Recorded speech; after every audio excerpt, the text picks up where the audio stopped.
Hello everyone, welcome to my YouTube channel Smart Web Key. My name is Nathan, a front-end developer from Melbourne.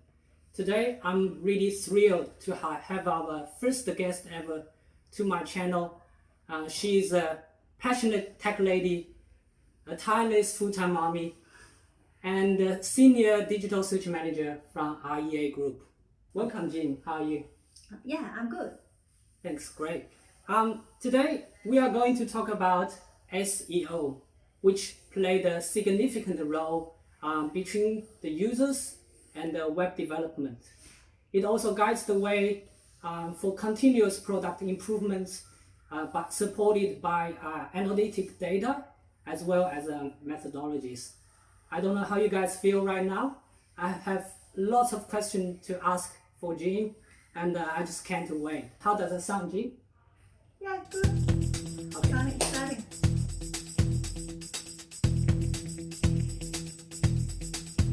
Right, question one. So, as a senior digital search manager, can you describe a typical day of you? For example, what kind of requests do you receive on a daily basis? And who are you talking to? What is your responsibility? And what is a major challenge? Oh, that's such a lot of questions. So we get it one by one, okay? Yeah. For my day-to-day work is normally like there's two parts of my day-to-day work. One part will be without any new project is going, which is we maintain the current project we are having.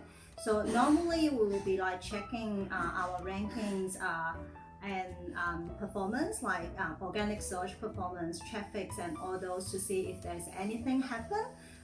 Like for example, if we do see some ranking drop or we do see some Google updates happen, then we will analyze within our team and discuss to see what it actually impact our business. And then if we do see some impacts or anything's happen, then we will communicate with the key stakeholder, which is our product manager and the senior leadership team, to saying what this updates or why this is dropping, and then what's the moving forward plan it needs to be. And then we'll work our plan and then discuss to which one is feasible to implement or what is not feasible to implement, and all those kind of things.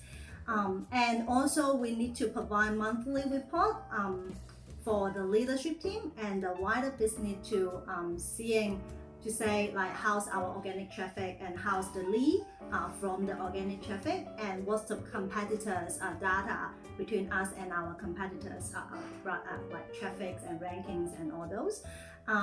And the second part of our day-to-day base would be like if there's a product want to build or any product need to be built or any product want to review like improvement, then the product manager will be in the discovery process, will be talking to our team, like our SEO team, to see hey Jine or hey anyone in our team, could you please help us to analyze the opportunity from this new product.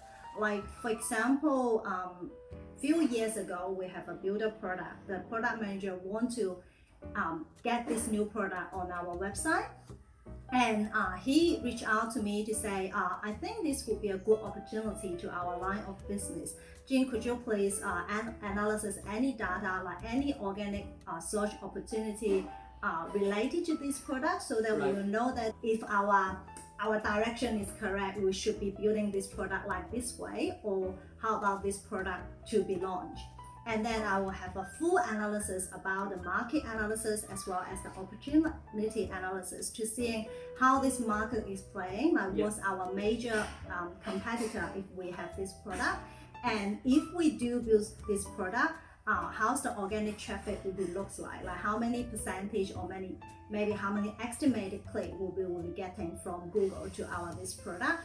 And so that can help the product manager to fulfill their decision making for how we actually build this product. Like normally we are not just give the data, but also we give the view of this data, how it should look like. Like for example, we should have search result page, we should have like profile page and all those kind of things, and what minimum information we need to get in for this product to maximize the organic search result. So that answer your question, like who's our main stakeholder. Yeah. So the main stakeholder obviously will be product manager, because for this product we heavily involved to the product discovery process. But also the second stakeholder will be the developer, because we need to make sure everything is working aligned on our recommendation. So that we need to talk to the lead developer and the whole development team to make sure our recommendation is actually feasible to be implemented to this product. For example, basic from the structure, the URL structure, the size structure, and how this size section structures looks like, towards to how we actually implement it. Like for example, server-side render or client-side render. Yeah. And also what's the heading structure, what's the page title, and all those kind of things, like including on page and technical based background. And also the third one would be, as we all know that once a internet product or a website product design, we have to have the designer to actually design your product. So the third stakeholder will be our designer. Because we need to make sure our SEO recommendation is actually aligned with the user experience. Yeah. So the web design and what we actually represent to our consumer, the user, we need to align with what we represent to Google. Okay, good to know that side of the story. Yeah, I think that answered the question. Question number 2. I know you came from technical background. You have a degree in computer science, and you did web programming previously. So now, as a senior digital search manager, can you name some common mistakes developers made when they're building a website? My passion is actually technical SEO, which because I have a technical background.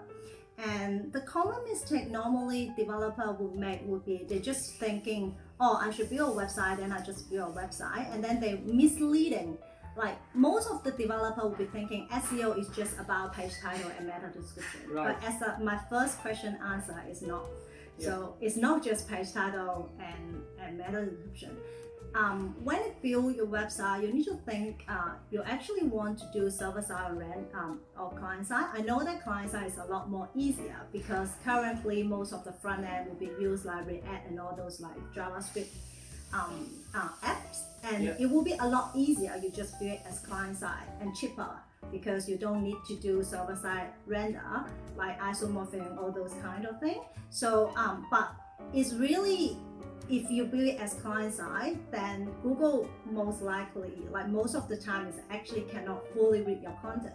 So that would be the major mistake especially some front-end developer would make.